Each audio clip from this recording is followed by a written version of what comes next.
Welcome back to the deep dive. Today we're getting into something really fundamental.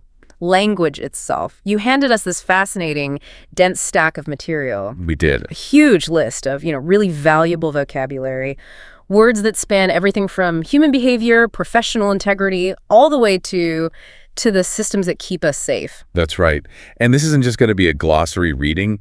Our mission here is to treat this list like a linguistic map. A map. I like that. Yeah, we want to extract the gold nuggets of nuance. It's a subtle difference in meaning, in context, that really defines a situation.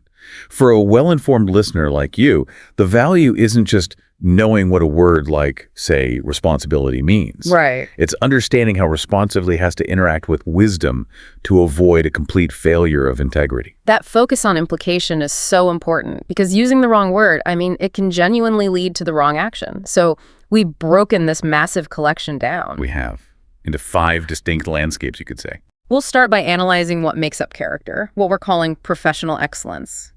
Then we'll move into the wide spectrum of emotion, both the highs of joy and the quiet of stillness. And from there, we have to look at the other side. The vocabulary of failings, the darker side of behavior and morality, and then, of course, the consequences, distress, anxiety, and physical malaise. And we wrap it all up with the critical vocabulary of safety, procedure, and governing systems. Okay, let's get into it. And here's where this deep dive, I think, really delivers. It's about understanding, for example, why being meticulous might actually conflict with being pragmatic in a high-speed environment. Oh, that's a great point, the tension between those two. Exactly, and how that conflict plays out professionally. So let's unpack this. All right, let's do it. We're starting with the attributes that are necessary not just for your own personal success, but for guiding other people, for building, sustainable organizations. And the first one is maybe the most essential role for transferring knowledge and wisdom, and that word is mentor. A mentor is a person who gives help and advice over a sustained period of time, especially at work or in school. And I think the key word there is sustained. That distinction over a period of time is so crucial. It's what separates a mentor from just, a consultant. Exactly. If a consultant solves a problem, a mentor helps you navigate a career. It's that long-term perspective. They're not just there to help you solve one single technical problem. And the example in the source material really shows the severe consequence when a mentor is absent. It says, a struggling student ended up dropping out of school due to lack of a mentor to guide him. It's powerful, isn't it? Yeah. It highlights that element of emotional and structural support that is often way more important than just the instruction itself.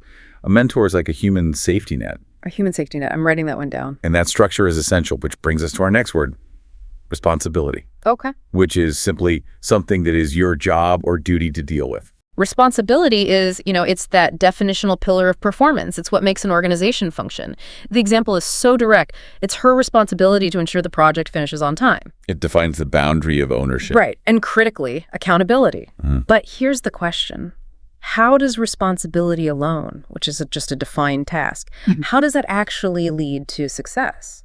Well, it can't, not by itself. It has to be guided by wisdom. Wisdom. Wisdom is the ability to use your knowledge and your experience to make good decisions and judgments. It's really the highest form of cognitive application. That's a great distinction. So responsibility is the mandate you're given, but wisdom is the algorithm you use for success. The source material argues, without wisdom, a person cannot make the best decisions. And that word best, that implies something more than just correct. It implies optimality. Exactly. Yeah. So what does wisdom bring to the table that, say, pure knowledge or raw intelligence doesn't? I think it brings context, for one, Yeah. and humility, and foresight. Knowledge tells you what can be done. Wisdom tells you whether it should be done, and what the secondary and tertiary consequences might be 5 years down the line. The ripple effects. The ripple effects. Yeah. It's the ability to integrate human factors, resource limitations, ethical considerations, all into a single decision. In leadership, you need wisdom because you are constantly forced to make choices with incomplete or conflicting or emotionally charged data. Right. Knowledge alone would just lead to paralysis in that situation. Total paralysis, or maybe worse, a mathematically correct but humanly disastrous conclusion. So leaving on from these core character traits that guide individuals, let's look at the traits that actually propel an organization forward, starting with the innovator. The innovator. Simply put, is someone who introduces changes and new ideas. They are the disruptors, the ones who just refuse to accept the status quo. They define change. And the example phrase really captures that competitive spirit, doesn't it? I aspire to be an innovator, not a follower. It does. It kind of encapsulates an entire career trajectory that's focused on creation rather than just maintenance. But of course, introducing change has to be controlled, Right. which immediately raises the question of ethical boundaries. Exactly. Innovation, if it's completely unchecked, can become destructive. And that's why integrity has to be the foundational quality, The bedrock. the bedrock. Yeah. Integrity is the quality of being honest and having strong moral principles that you refuse to change, even when it's professionally detrimental to you. So integrity is that internal compass that resists all the external pressure. The source really highlights the immense value we place on this. I have always regarded her as a woman of integrity. That kind of trust, that's capital that money can't buy. If an innovator lacks integrity, their creation could be revolutionary but dangerous. Or profitable but corrupt. Absolutely. And if integrity is that internal commitment to your principles, then ethical is the external observable application of them. It relates to the beliefs about what is morally right and wrong in a given situation. And we see the challenge when self-interest conflicts with duty. The source example presents a classic moral dilemma. I don't think it's ethical for you to accept a job you know you can't do. That's a powerful one. It is. It's an issue of competency meeting honesty. It's not just about lying. It's about knowingly setting up a system for failure and, defrauding the employer of time and resources. And that's the true test of ethics, isn't it? Maintaining the standard when it costs you something, whether it's a job opportunity or a short-term profit. Conversely, when people observe these high standards of integrity and ethical conduct, they become Inspiring. encouraging or making you feel you want to do something. So inspiration is that positive, non-coercive force of leadership. The example is perfect. An inspiring teacher can stimulate students to succeed. It suggests that true inspiration comes less from, say, big speeches and rhetoric, and more from just observable, principled behavior day in and day out. I agree. So now let's move away from character and into the actionable skills that define professional utility, beginning with expertise. Okay, expertise. This is simply a high level of knowledge or skill in a particular area. It's the specific deliverable someone is hired for. Yeah. The context provided is straightforward but critical. She brings expertise on general financial and technical matters. It defines the scope of their valuable contribution. But as we know, the modern organization can't run on individual expertise alone. It requires teamwork, Right. the activity of working together in a group successfully. And the sources really underscore the necessity of this collaboration. Only teamwork will enable us to get the job done on time. This isn't just about being friendly with your colleagues. Not at all. It's a structural requirement for any complex, deadline-driven project. It's about coordinating multiple areas of expertise. And if teamwork defines the collective effort, meticulous defines the quality of the individual effort within that team. Meticulous. Being very careful and with great attention to every detail. This is the absolute antithesis of carelessness. The example is perfect. He cleaned the tools with meticulous care. Yeah. That shows the standard is applied even when nobody is watching, even to the most basic tasks. Meticulousness is like the operationalization of dedication? It is. However, this quality meticulousness often comes into tension with the very next term, pragmatic. Yes. The conflict. Pragmatic means solving problems in a sensible way that suits the current conditions, rather than sticking rigidly to fixed rules or theories. This is a huge professional trade-off. A highly meticulous person might spend way too long on a minor detail, causing them to miss a deadline. Right. And the source suggests the need to adopt a more pragmatic approach precisely when those theories or ideal procedures fail. So where's the line? When does being pragmatic become an excuse for lowering the quality bar? That is the management challenge, isn't it? Pragmatism is essential in an emergency or when your resources are constrained. If the ideal solution takes a year and the business needs a viable solution in a month, the pragmatic choice wins. But if it sacrifices essential safety or functionality, if it compromises those ethical commitments we just talked about, it's no longer pragmatic. It's just reckless. So a truly effective professional uses their wisdom to balance those meticulous standards with pragmatic speed. That's it. Exactly. Okay, let's look at the remaining traits that ensure continuous engagement and adaptation. First up, Commitment. Commitment. It's a promise or a firm decision to do something. It's the intentionality that ensures you follow through, even when the work gets hard or, tedious. We made a commitment to keep working together. That's the guarantee of loyalty, of reliability. And in today's professional landscape, that commitment has to be flexible, which leads us directly to versatile. Versatile. It is the crucial modern trait, being able to change easily from one activity to another or being used for many purposes. The value is obvious. A versatile person is often good at a number of different things. And a versatile individual, I would think, minimizes risk for the whole organization. Well, they can step in when the meticulous specialist is being too slow or when the team hits some unexpected hurdle. They are the adaptable generalists who can pivot and maintain that commitment across different functions. That's a great point. The person who is committed, versatile, and pragmatic is often the one who keeps the lights on while the rigid specialists are still debating theory. Exactly. All right, let's shift gears. We're moving now from professional conduct to the complex landscape of human feeling. Yeah. We'll start with the states that define positive connection and energy. Okay, and let's start with one of the most powerful and I think often misunderstood social traits, charisma. Charisma. Yeah. The definition is very specific. A special, natural power to influence others and attract attention or admiration. A natural power. Yes. What's fascinating about it is that it's defined that way.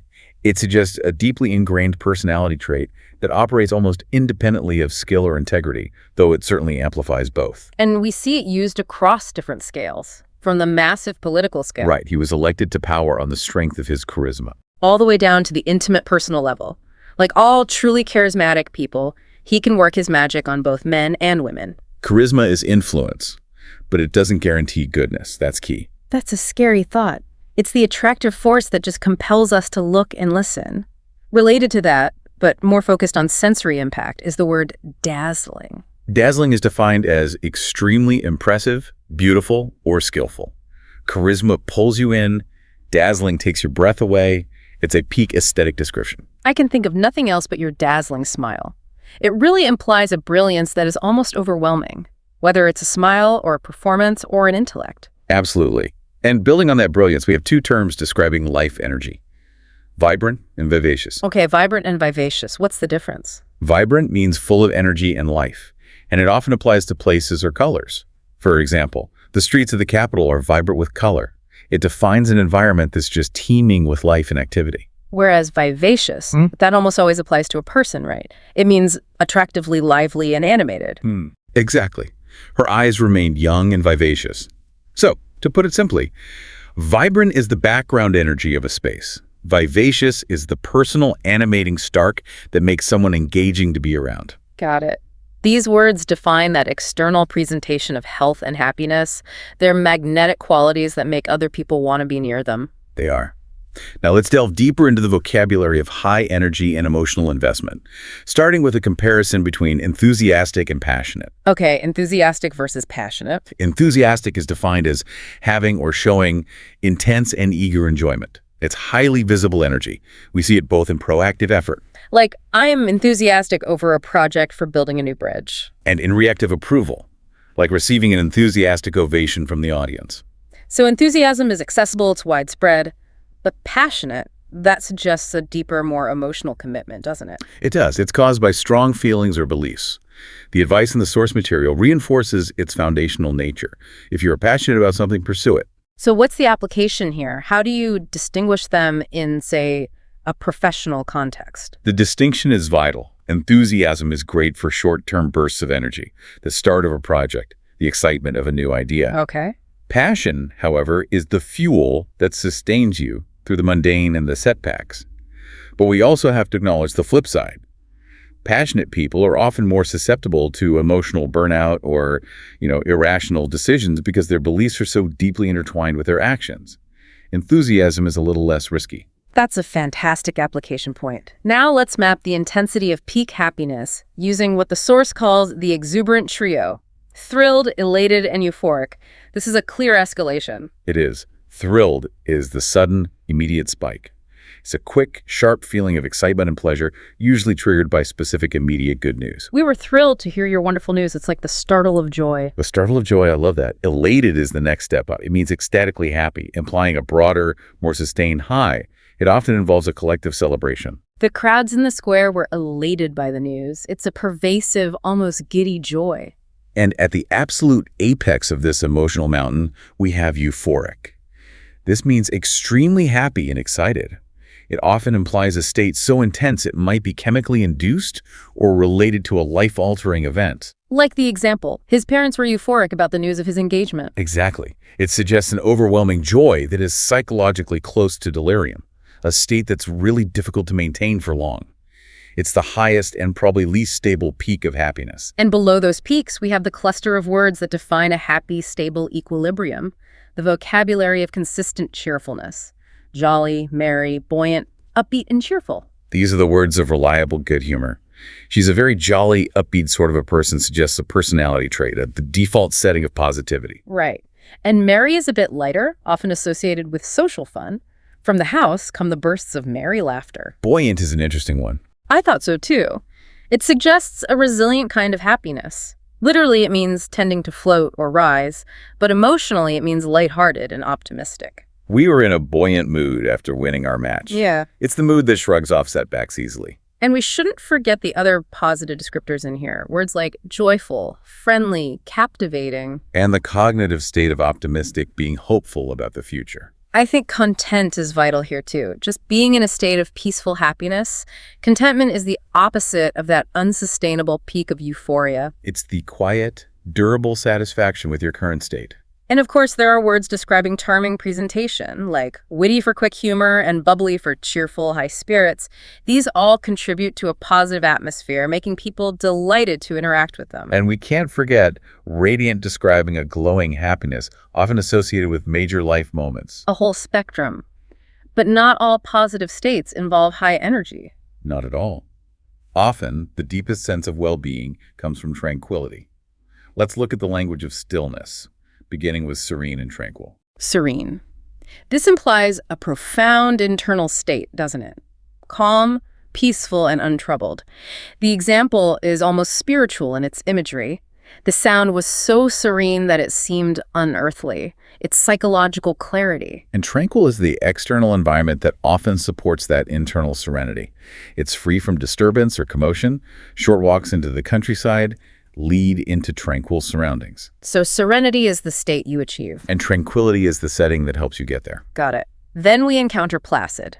It means calm and peaceful, with little movement or activity. It suggests an inherent, reliable calmness, which makes the source example so dramatically ironic. It's a great one. His normally placid dog turned on him and bit him in the leg. Right. What a twist. It's a powerful reminder that placidity, while beautiful, might mask underlying instability, or that any inherently calm system can still be pushed to an unpredictable breaking point.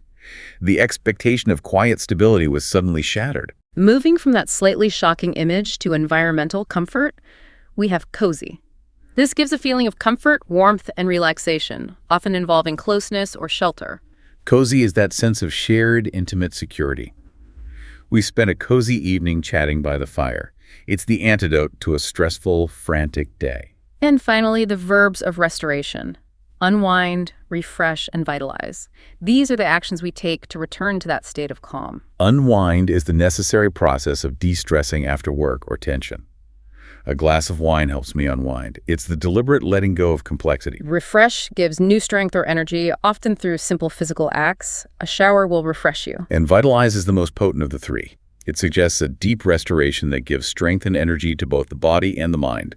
Yoga is able to vitalize the body and mind. So these terms show that calm isn't just a passive state. It often requires active maintenance. Absolutely. Okay, so having defined excellence and happiness, we must now analyze the vocabulary of human failings. Understanding these terms is crucial for identifying risk in both social and professional contexts. We start with the language of offense, beginning with those who are foul-mouthed. This means using or being characterized by a great deal of bad language. And the source material links this behavior directly to social modeling.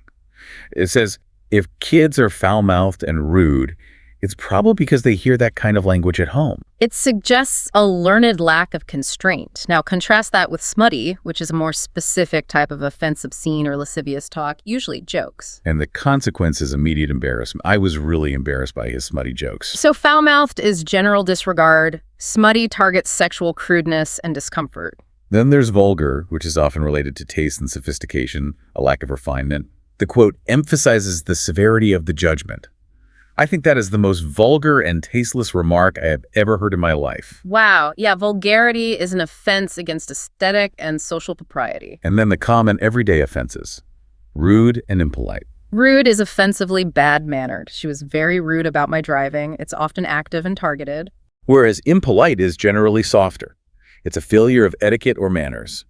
It is impolite not to eat what you are served at a dinner party.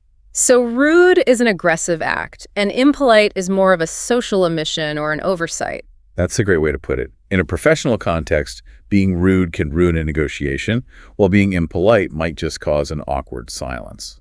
Okay, now we move to the really serious moral failings, the ones concerning trust and truth, starting at the highest level of deception.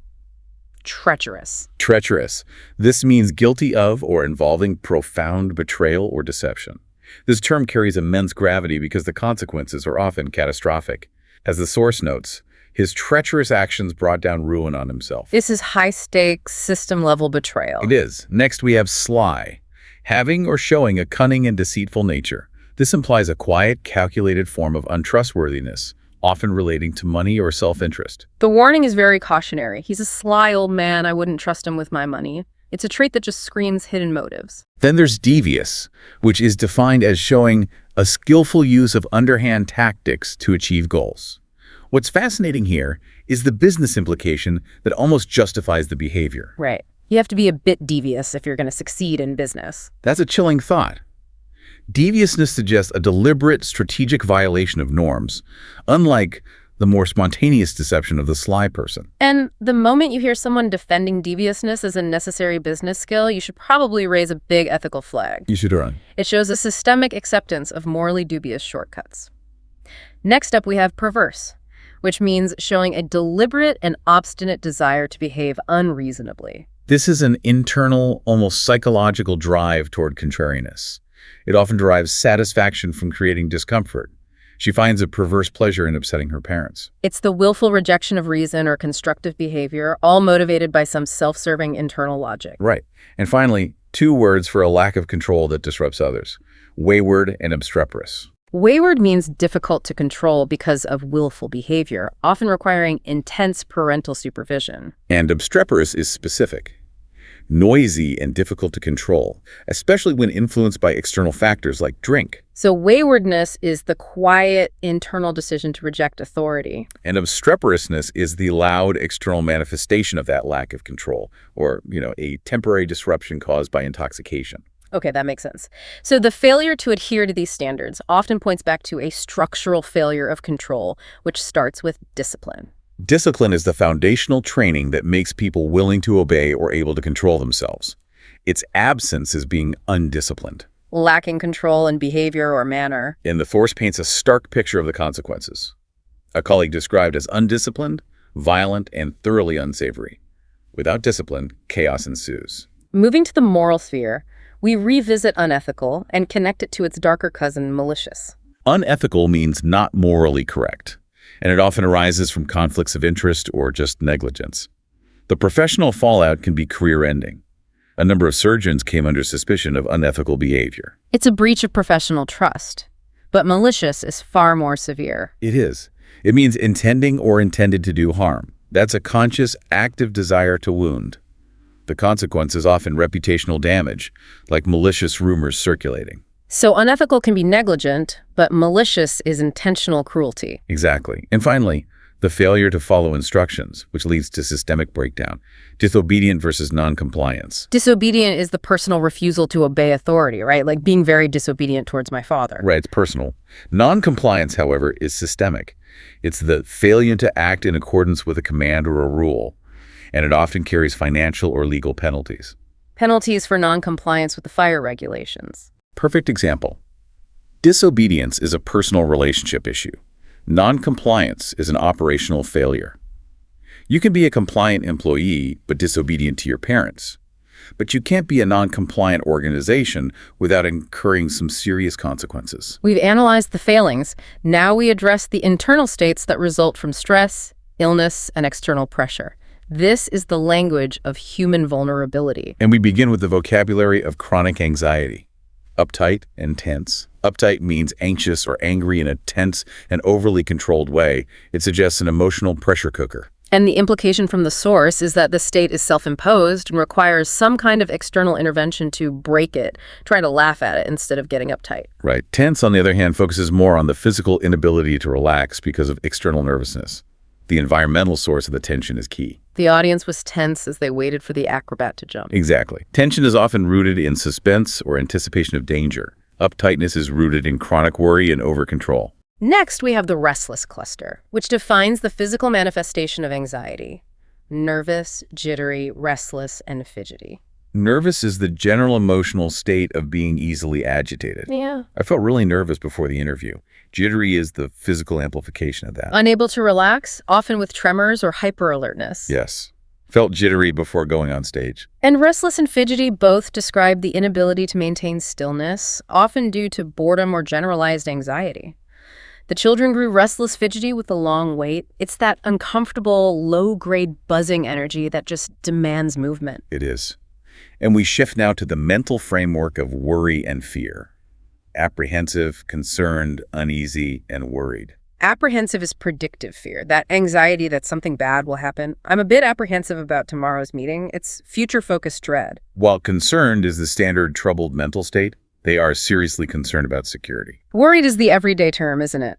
Often about specific, even minor problems, like worried about washing that shirt in case it shrinks. And uneasy is that generalized sense of being uncomfortable or troubled, often leading to visible discomfort. He looked uneasy and refused to answer questions. Now, when anxiety or sorrow really overwhelm, we hit states of extreme distress. Let's talk about distraught and frantic. They both mean very worried and upset, but they manifest so differently. They really do.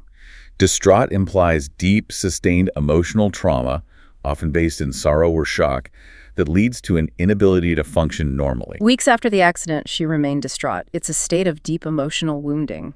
Whereas frantic implies a high-energy, desperate response driven by urgency or fear. It was a frantic rush to escape from the building. So distraught is sorrowful paralysis, while frantic is hyperactive, desperate movement. A perfect summary. We also analyzed the cluster-defining nervous overload caused by stress, overwrought, and agitated. Overwrought is specifically nervous excitement or anxiety caused by too much stress and difficulty. She's overwrought because of all the work and difficulties. It suggests exhaustion combined with nervous tension. And agitated is the visible manifestation of that internal state feeling, or appearing troubled or nervous, often expressing itself in restless movement or shouting. She became very agitated when her son failed to return home. And finally, the language we use to describe physical health and discomfort. We start with the general malaise group terms for minor sickness. Right. Under the weather, lousy, poorly, unwell, and below par. These are essential for social communication. They convey minor sickness without needing a medical diagnosis. I just felt lousy, or I'm feeling a bit below par today. It means you're sick enough to complain, but probably not enough to be, say, bedridden. And bedridden is the first sign of a more severe illness, confined to bed by sickness or old age. He was bedridden for nearly a week. Even more severe is incapacitated, deprived of strength or power. This suggests a long-term loss of function or chronic severity. He was incapacitated by old age and sickness. And for acute, intense illness, the idiom sick as a dog communicates that extreme misery. Yesterday, I was sick as a dog. I stayed in bed all day. We finished this section with specific health terms, starting with those related to the stomach. Nauseous and queasy. Both mean feeling inclined to vomit. The thought of food made her feel nauseous. Dizzy means feeling unbalanced and confused, often associated with equilibrium issues or an injury. He's been a bit dizzy and confused since the accident. Then we have fever, abnormally high body temperature, and infection, disease caused by bacteria or a virus, which requires treatment, like taking antibiotics for a throat infection. And lastly, injury. which is physical harm or damage to the body. A knee injury forced her to withdraw from the competition. This section really provides the precise vocabulary you need to communicate your health status, from a minor malaise to a serious incapacitation. It does. Which brings us to our final landscape, the language of control, order, and survival. This vocabulary defines the rules we establish to manage risk and prevent the chaotic outcomes of human flaws and external threats. We start with the absolute bedrock of order, procedure, an established or official way of doing something. Procedure is the instruction manual for the job. And if that procedure is unclear or ignored, the whole system can fail. There's some confusion about what the correct procedure should be. Clarity in procedure is absolutely crucial for large-scale operations. Next is policy, which is a course or principle of action adopted by an organization. Policy is internal guidance, the strategy that leadership adopts. Like the company has adopted a firm policy on shoplifting. Exactly. And then there is regulation, which is a rule or directive made and maintained by an authority. Regulation is mandatory external compliance, often backed by law. It's regulation to wear suits at the office. So the key distinction is the source of the authority. Policy is decided internally. Regulation is imposed externally. And compliance with one is voluntary adherence to a standard, while compliance with the other is a legal necessity. Precisely. Now, systems are only as good as the scrutiny they receive. That brings us to inspection. Inspection. Careful examination or scrutiny. And the quality of that inspection depends entirely on those character traits we discussed at the very beginning, like being meticulous. Right. The inspection was conducted in a thoroughly professional manner.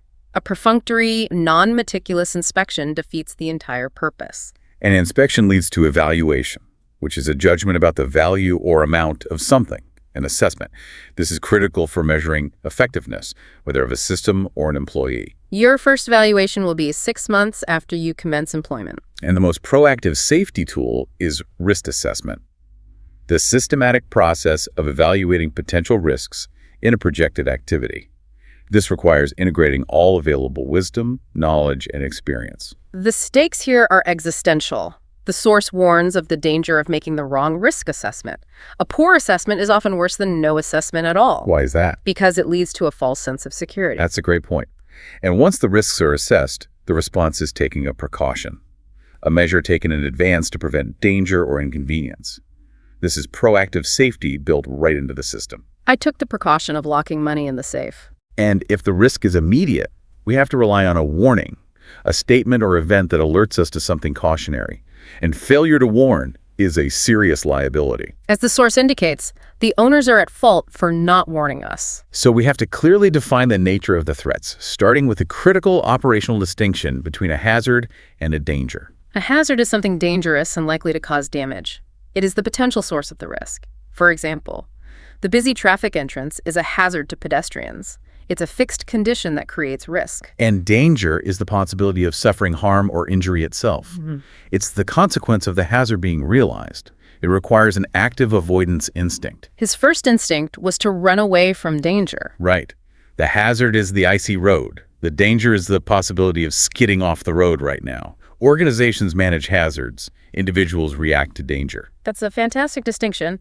And we also deal with specialized hazards, like a biohazard, a specific risk to human health from biological work, especially microorganisms. This requires extremely strict procedure. The specimen will be safely transferred into a biohazard bag. This is a perfect example of how procedural language interacts with specific threats. The system handles the risk source, the hazard, through precise protocols. And when those risks materialize suddenly, we face an emergency, a serious, unexpected situation requiring immediate action. And the behavioral requirement is the absolute opposite of that frantic state we talked about. Composure is paramount. It is important to keep calm in an emergency. The individual's ability to remain calm and apply their training determines the outcome. And the common outcome of systemic failure is an accident. An unfortunate, unexpected, and unintentional incident resulting in damage or injury. The focus shifts immediately to investigation. We are investigating the cause of the accident. And regardless of the nature or cause of the incident, the first measure of response is first aid. Help given until full medical treatment is available. This speaks to institutional and individual preparation. All members of the team have been trained in first aid. This is the final layer of defense against physical harm. So we began this deep dive seeking the vocabulary of excellence, and we concluded with the vocabulary of safety. We mapped the human experience from the internal moral strength of integrity and wisdom through the emotional peaks of being euphoric and the troughs of being distraught or bedridden, and we connected all of that to the external frameworks of policy, procedure, and precaution. This journey really reinforces that prescient language is not a luxury. It is an operational necessity. The difference between being sly and being treacherous defines the scale of harm. The distinction between a hazard and a danger defines the urgency of the response. Absolutely. For anyone aiming to be well-informed, understanding the application of these subtle definitions is key to clear communication and effective decision-making. We saw how character flaws like being undisciplined can lead to organizational failures like noncompliance and ultimately an accident. So, here's the final provocative thought for you to explore. If a major systemic failure, a dangerous biohazard incident, for example, is nearly always preceded by a chain of smaller human errors, which single word from this entire deep dive defining either character or system is the most vital to maintain in order to prevent that final emergency, and why? Welcome back to the Deep Dive. Today, we are doing something a little bit different, something I think is remarkably strategic. We have this stack of sources that, if you just glance at them, they seem incredibly mundane. We're talking about 50 short, simple sentences. Right, like things you'd find in a language course. Exactly. They were actually collected as a language learning tool. But when you stack them all together, a really clear pattern starts to emerge. Yeah, it really does. What we actually have here is a surprisingly detailed 50-point blueprint for an organized, focused, and truly optimal workday. It's almost like an accidental masterclass in behavioral architecture. Our mission today is basically to strip away that simple language and expose the deep professional insight that's, embedded within these daily phrases. Okay, so we're reverse engineering productivity from everyday habits. Precisely. We are treating this 50-point list of habits as a complete system. A system for self-control, for time management, and, crucially, for energy preservation. For you, the learner, this isn't just about ticking boxes to be more productive. It's about creating the mental space and the consistency you need to really absorb and apply new knowledge effectively. I like that. So the mission is to dissect the why behind these seemingly simple actions.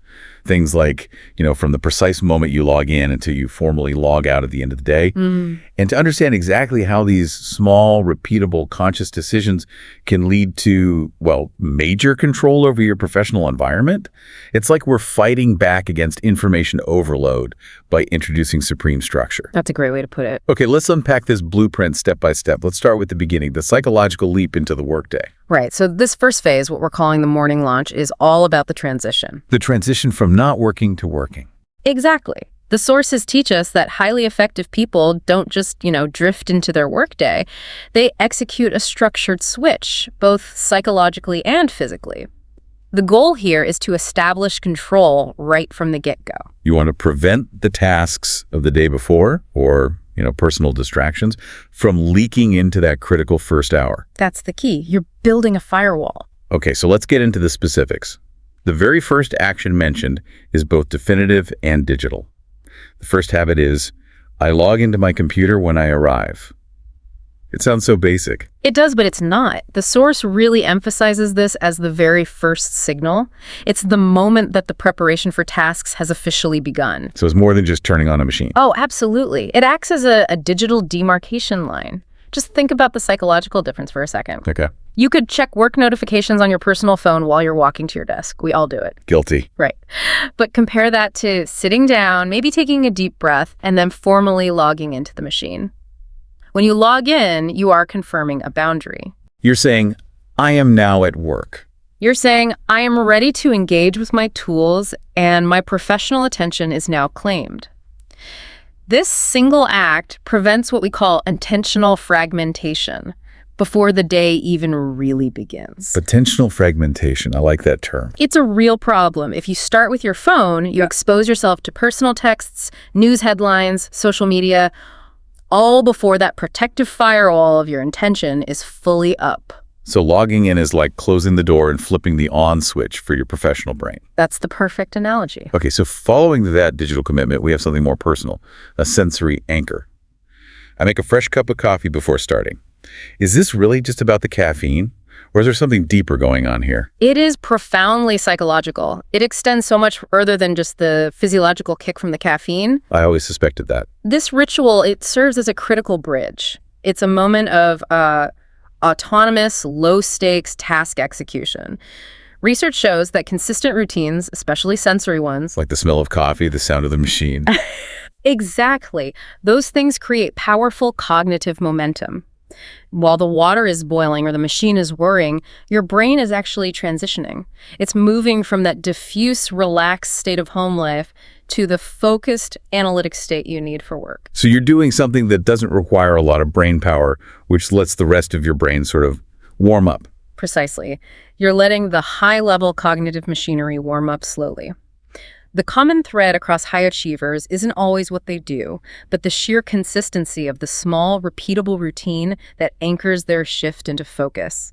It's a moment of mindful transition before you just plunge into the cognitive chaos of your inbox. Right, before the day attacks you. And once that mental machinery is warm, the blueprint forces a vital link.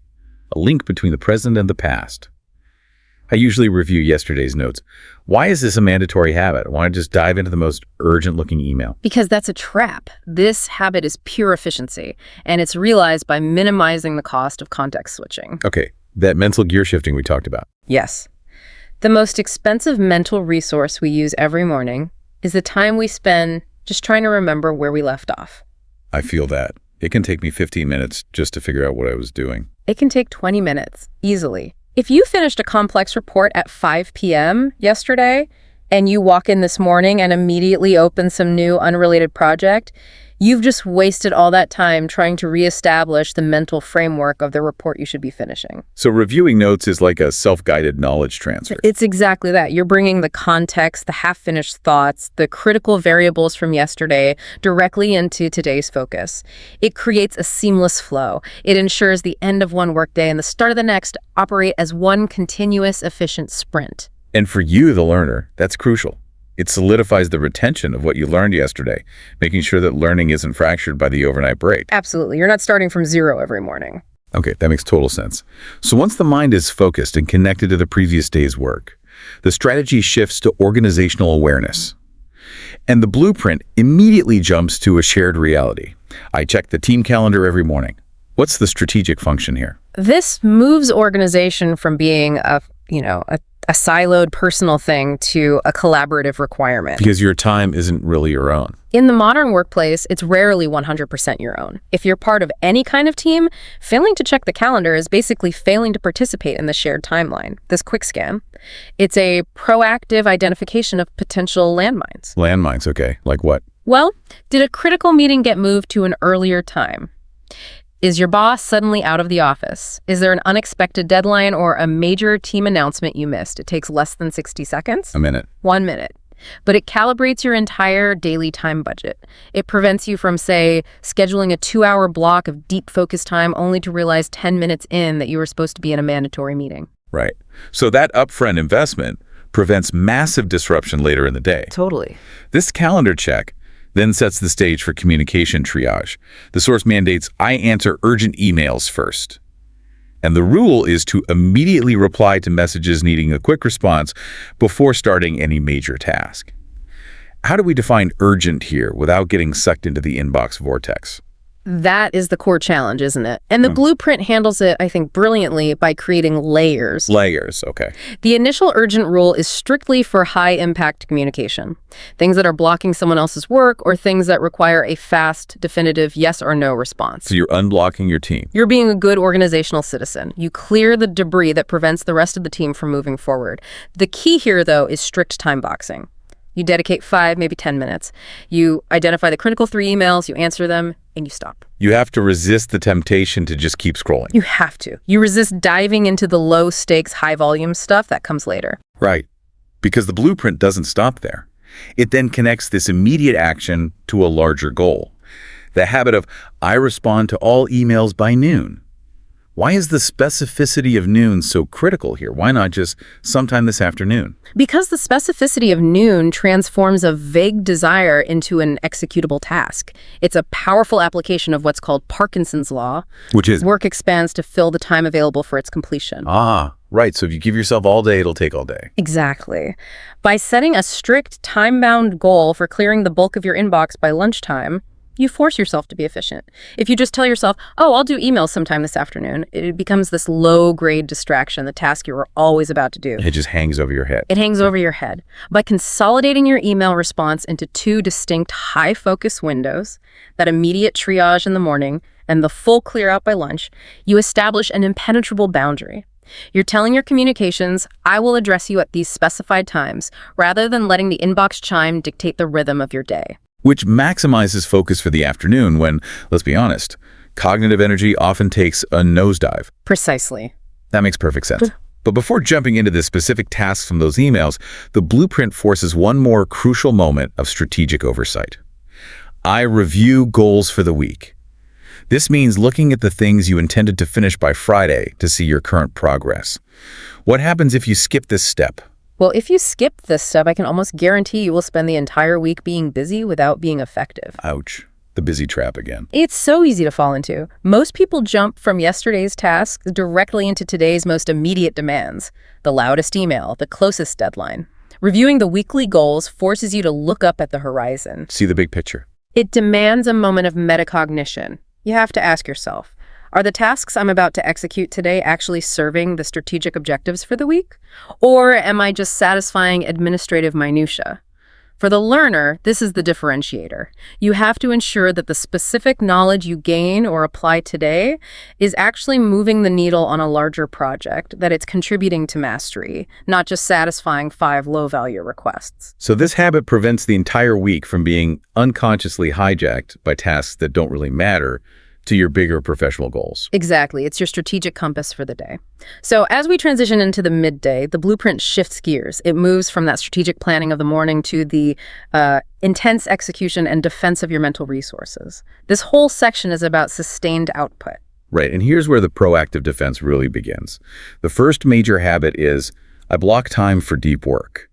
This is the intentional act of planning a part of the day with 0 meetings, 0 talking, specifically for writing or thinking or finishing important tasks without distraction. Blocking time for deep work, and by that we mean the high-value, complex cognitive effort that actually moves your expertise forward. It's an operational imperative. It is not a luxury. You have to see it that way. You have to.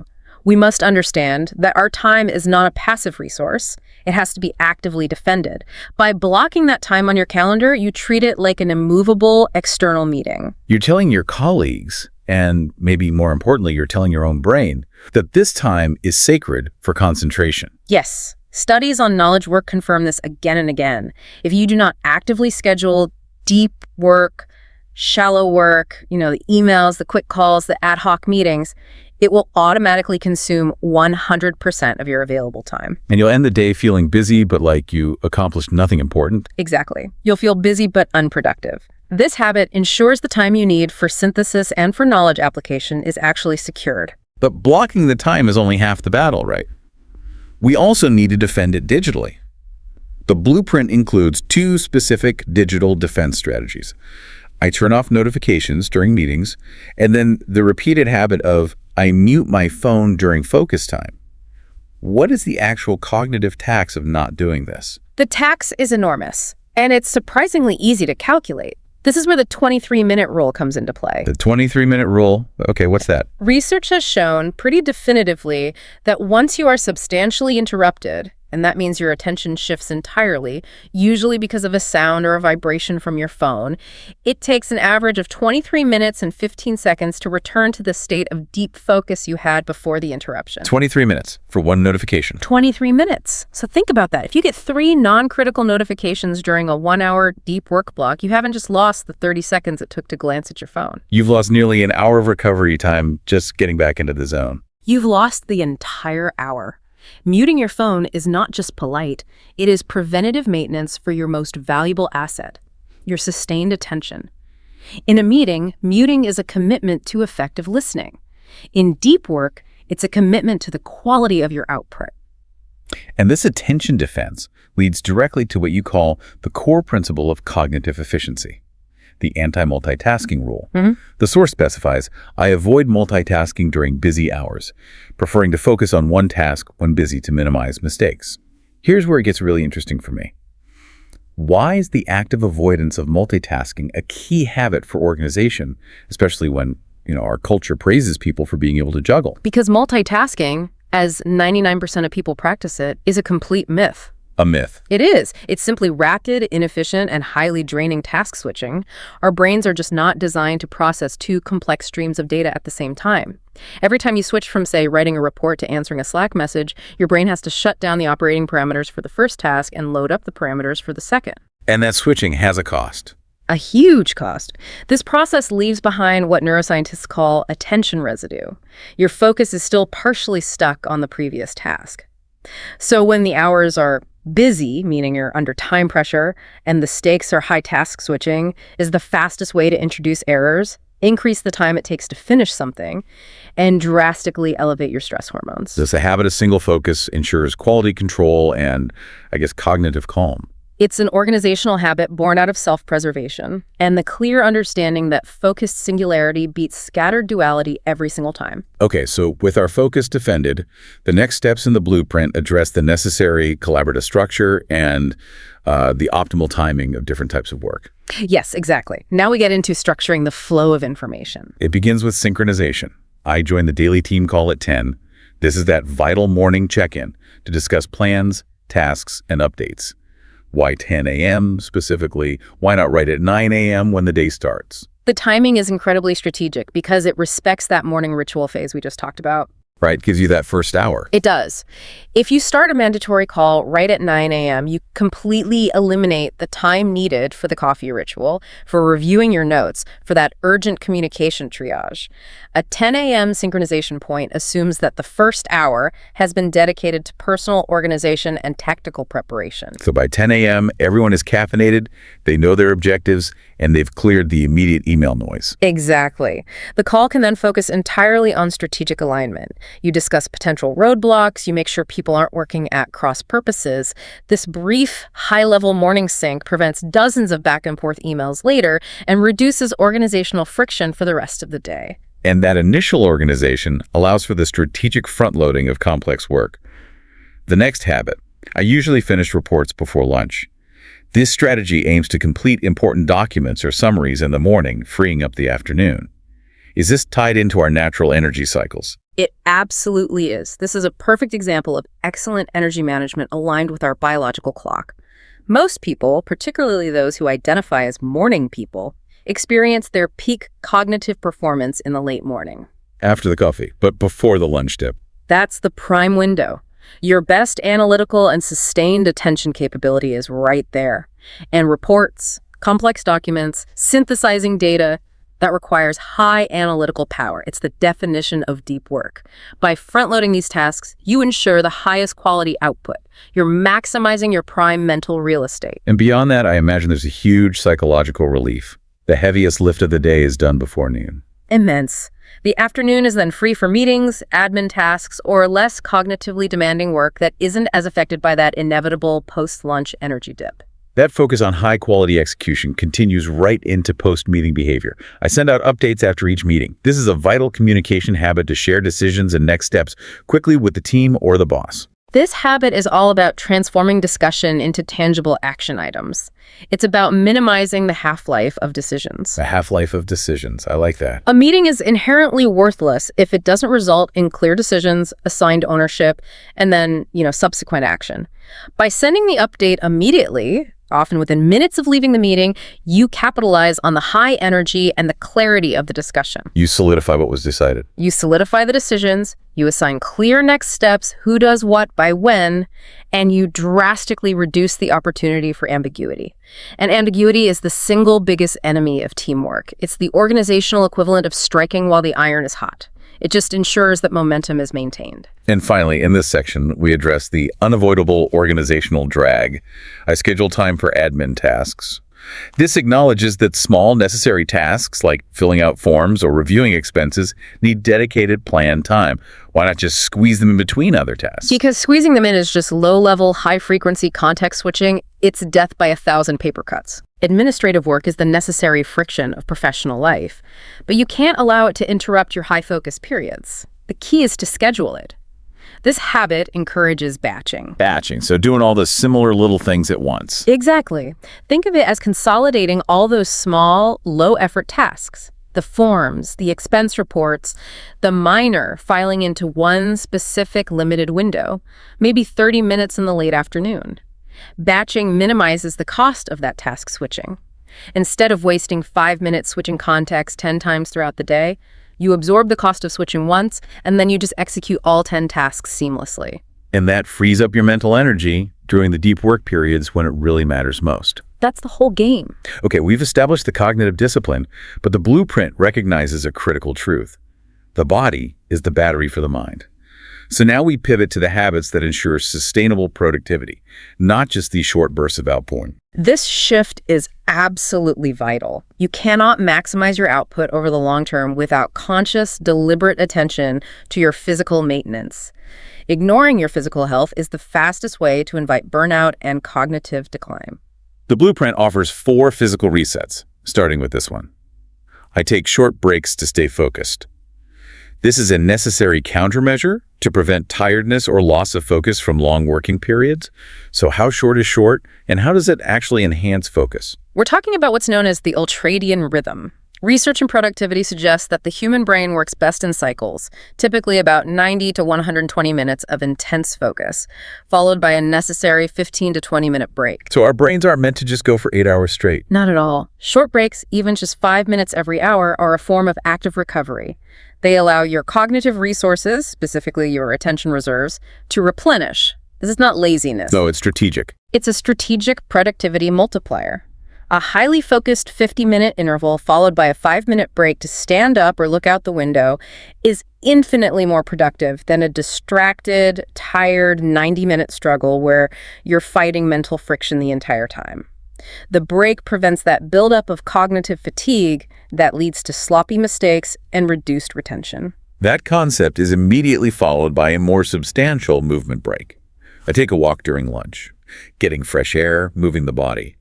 But given all the pressure to maximize efficiency, shouldn't we just be eating at our desks? Eating at your desk is one of the worst things you can do. It destroys 2 vital resources, your focus and your psychological separation from work. Okay. Taking a walk is a critical investment in your afternoon productivity. It provides a shift in your environment and your physiology, the combination of daylight exposure. Which helps regulate our internal clocks. Your circadian rhythms, exactly. That, plus movement and fresh air, is a powerful antidote to the sedentary nature of desk work. It aids digestion and, most importantly, provides a clean psychological break before you re-engage with your work. You return to your desk with a fresh perspective, having intubated whatever problem you were facing just before lunch. This simple act reduces stress and replenishes your capacity for afternoon focus. And to combat the sheer duration of sitting, which we all know is detrimental to our long-term health, we have this micro reset. I stretch the legs every hour. This is just a proactive measure against immobility. For you, the learner, who is often intensely engrossed in complex material, it's so easy to realize you haven't moved for 3 hours straight. Oh yeah, you get in the zone and forget the world exists. Right. The hourly stretch is a non-negotiable physical timer. It's a small, mandatory disruption that ensures you don't become so engrossed that you forget your physical well-being. It promotes blood flow, which in turn feeds the brain. The physical act of standing up or changing your posture breaks the pattern of long-term stillness, and it serves as a great reminder to hydrate, which is the next key habit. Speaking of which, the final 2 habits in this section address practical health and fuel management. I drink water regularly to stay fresh, and I bring lunch from home most days. How does controlling fluid intake and lunch choices elevate professional organization? They are fundamental inputs for optimal cognitive output. Let's start with hydration. Even mild dehydration, we're talking as little as a 1 or 2% body mass loss, can significantly impair your cognitive function. Really? That little? That little. It can slow your reaction times, degrade your memory, and increase your perception of fatigue. Treating water intake as a scheduled habit, not just something you do when you're thirsty, ensures consistent brain performance and focus, especially during long analytical hours. Okay. And bringing lunch from home. Bringing lunch from home solves a significant problem: decision fatigue. Decision fatigue. Every single decision we make throughout the day, from what shirt to wear to how to phrase an email, draws from the same limited reserve of cognitive energy. The decision about what to eat for lunch, especially when you're already hungry, is a surprisingly high-cost decision. I've definitely spent 15 minutes just staring at a menu, totally paralyzed. Exactly. You're burning precious mental energy. By preparing your lunch the night before or having a consistent routine of bringing food, you eliminate that expenditure. You protect your limited cognitive energy for high-value work. Plus, you get consistent, reliable fuel. You avoid the blood sugar spikes and energy crashes that are so often associated with rushed restaurant or fast food choices. It aligns your health, your financial, and your cognitive goals all at once. So as we enter the consolidation phase of the workday, what we're calling the end game, the philosophy shifts. It moves from maximizing output to ensuring that all the gains from the day are locked down and secured. The goal is a calm, structured close that eliminates the need for stress or rework the following morning. Okay, and the first action is a necessary checkpoint in the mid-afternoon. I check progress in the afternoon. This means stopping to look at what's been accomplished and what remains. When is the ideal time for this, and what is its organizational value? The ideal time is typically around 3.0 or 3.3 p.m. This is your mid-course correction point for the day. If you wait until 4.55 p.m. to assess your day, it's usually too late to recover or shift your priorities. I think a panic sets in. Exactly.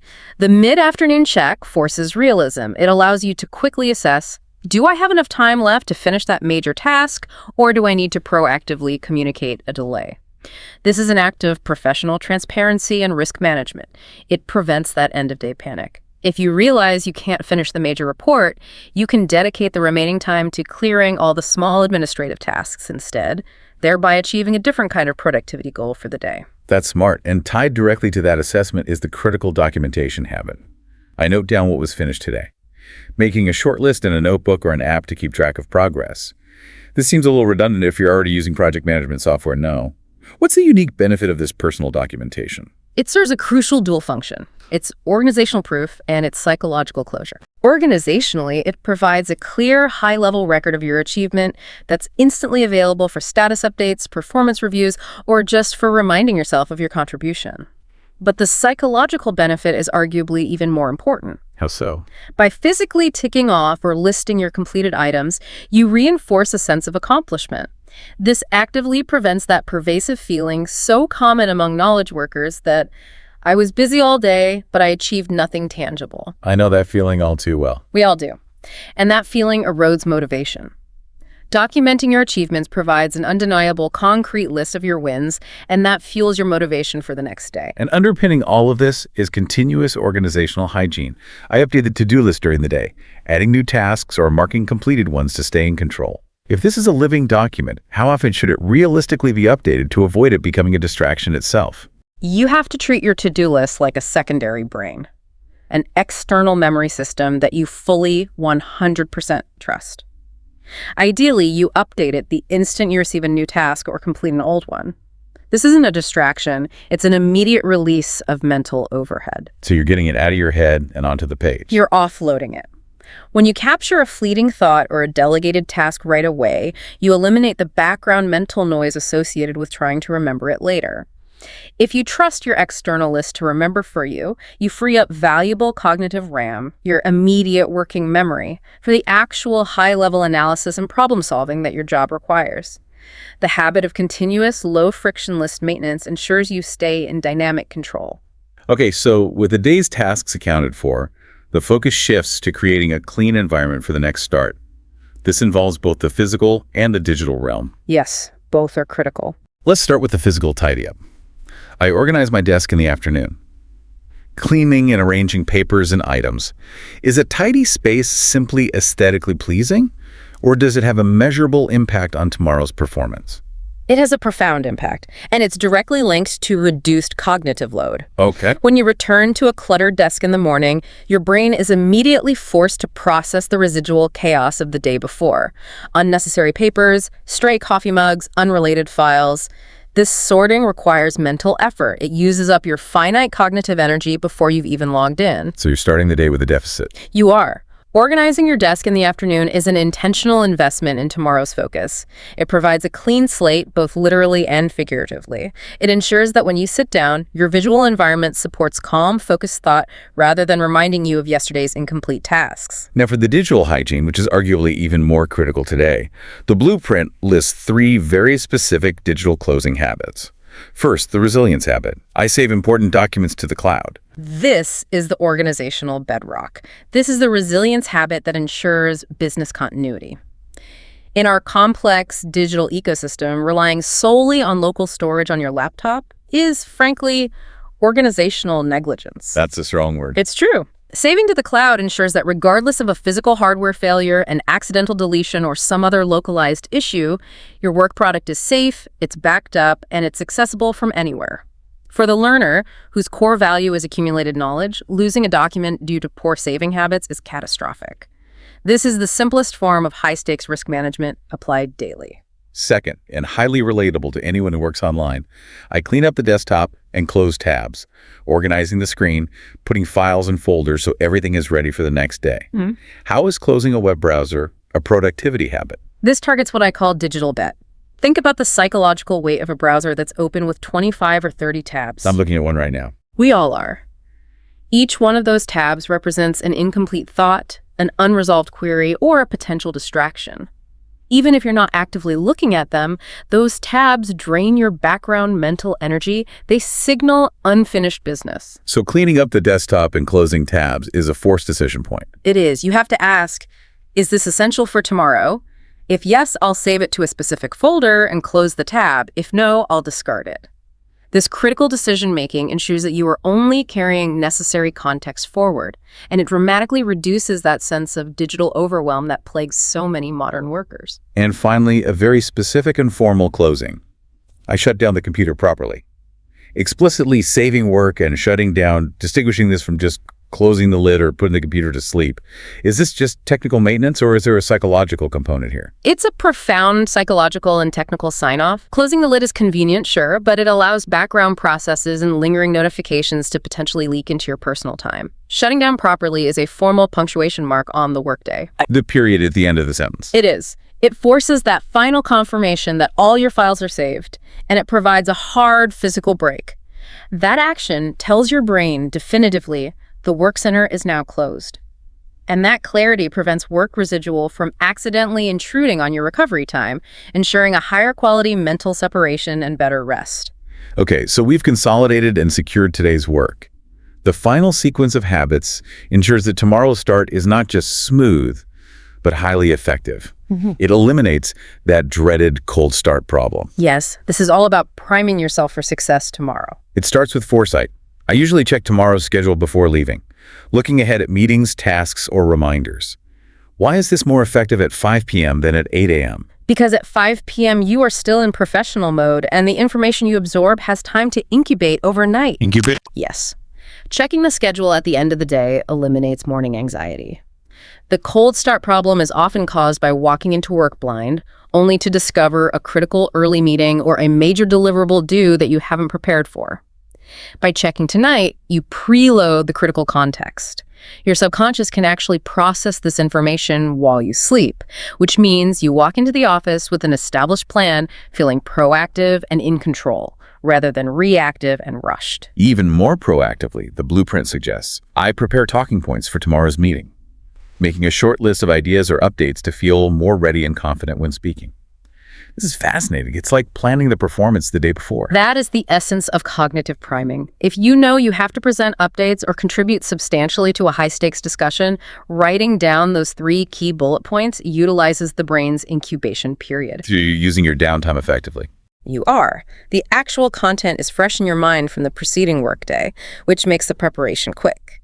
Then, during the night, your brain organizes and solidifies that content, which often makes your delivery clearer, more articulate, and certainly more confident the next day. It substantially reduces the performance pressure and mental stress associated with important professional interactions. You've essentially done the heavy lifting while your analytical engine was already running hot. And lastly, I had it focused entirely on collaboration. I update availability for the next week, informing the team or boss of your free time to assist with future planning. This is a powerful, yet so often overlooked, organizational courtesy that dramatically reduces future administrative overhead. Scheduling conflicts are massive time sinks. The endless email chain of what time works for you. Exactly. Instead of forcing others to repeatedly negotiate meetings or interrupt your focus time with scheduling requests, you proactively provide the information necessary for the team to plan efficiently around you. This simple habit minimizes future interruptions, thereby protecting your deep work blocks for next week. It's a habit that pays dividends well beyond the day it's performed. Okay, this final section defines the rules of engagement for a professional life that has to be sustainable. It's all about creating the necessary separation between work and personal life and ensuring continuous growth. The hard stop is non-negotiable for recovery. Without effective recovery, the high level of output generated by the previous, 45 habits is just impossible to maintain long-term. The blueprint provides 3 sequential steps for a definitive end to the day. First, the digital cutoff. I log out of my work apps at 5. This is a specific action at a certain time to help end the workday and take a break. Why the emphasis on logging out versus just, minimizing the screen? Logging out is a decisive technical action that reinforces the psychological boundary. Minimizing the screen is a passive gesture. Logging out makes it technically and psychologically difficult to just slip back into work mode later in the evening. It adds a layer of friction. A critical layer of friction. It signals a definitive closure. Furthermore, it ensures that your phone or tablet won't buzz at 8 p.m. with a notification because you have formally disconnected the channel. This decisive boundary is critical to protecting your evening mental resources. Then the social closes. I say goodbye to coworkers before leaving. A polite and friendly action, whether you're in the office or online. Why is this social ritual important for organization? This habit humanizes the end of the workday and provides a necessary social cue for closure. Not just for you, but for the entire team. Whether it's a physical farewell or a quick message on a remote chat platform, signing off for the day, see you all tomorrow, it acknowledges the collaboration and it sets an expectation for availability. It prevents assumptions about immediate access, reinforcing that digital boundary you just established by logging out of your apps. And finally, consistency in the transition. I leave work around 5:30 every day, establishing a consistent routine time, and I usually take the same bus home, establishing a steady commute routine. What is the value of this structural consistency? Consistency creates predictability, and predictability is the antithesis of stress. The combination of a fixed departure time and a steady commute routine establishes what psychologists call a liminal space. The liminal space. It's essentially a mental bridge. It's the buffer zone between your professional identity and your personal identity. The physical movement of the commute, especially a routine one like the same bus route, gives your brain a structured, predictable period to decompress. You are intentionally shifting your focus from work problems, the complex reports and communication issues, to your personal life and recovery. This physical and temporal separation is key to mental recovery and prevents the work mindset from leaking into your home life. This brings us to the ultimate boundary, and probably the most challenging one to enforce in a globally connected world. I don't check work emails after 6. That's a firm line. But what about the reality of global teams or clients in different time zones? Isn't this habit a bit of a luxury for most modern workers? It is a critical habit, but you raise a fair challenge.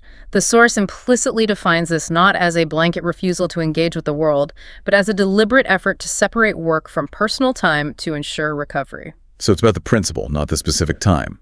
Exactly. For those working globally, the boundary has to shift, but the principle remains.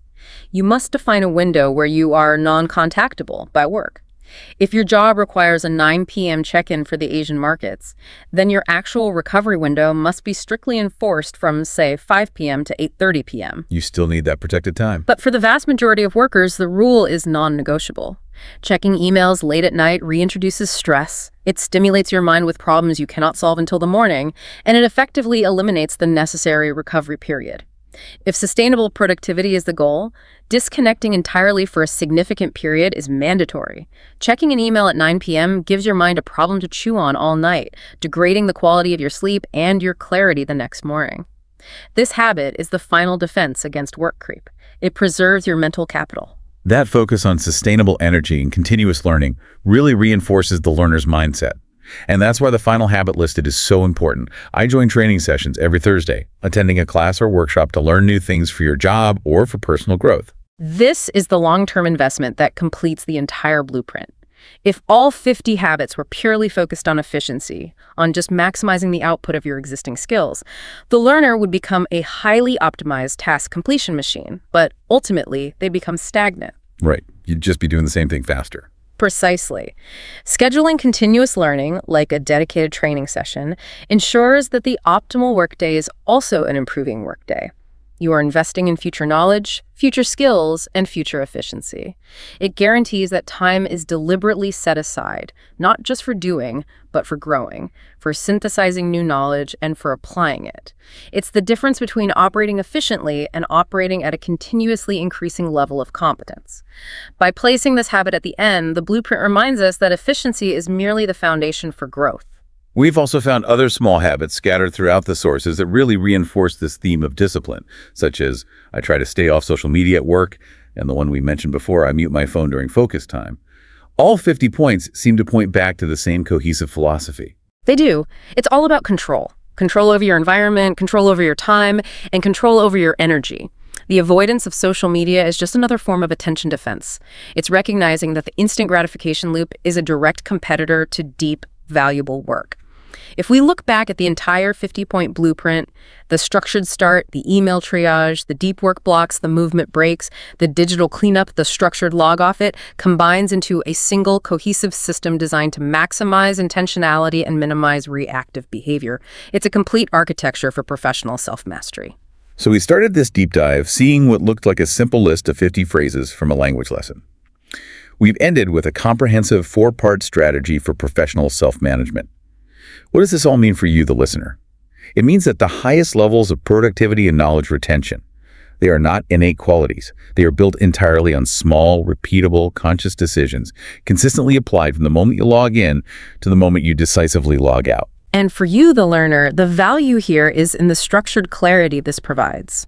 This blueprint replaces the anxiety of information overload and the chaos in an unstructured day with deliberate, time-bound, and energy-aware action. It provides the methodology for how to organize the time and the energy necessary to absorb and apply new knowledge effectively, ensuring sustained focus and growth.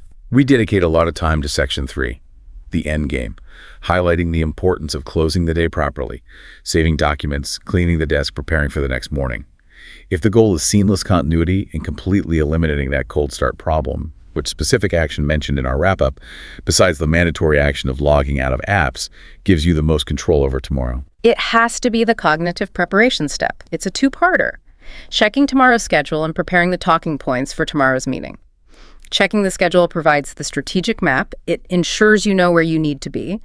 But preparing the talking points, that provides the mental ammunition.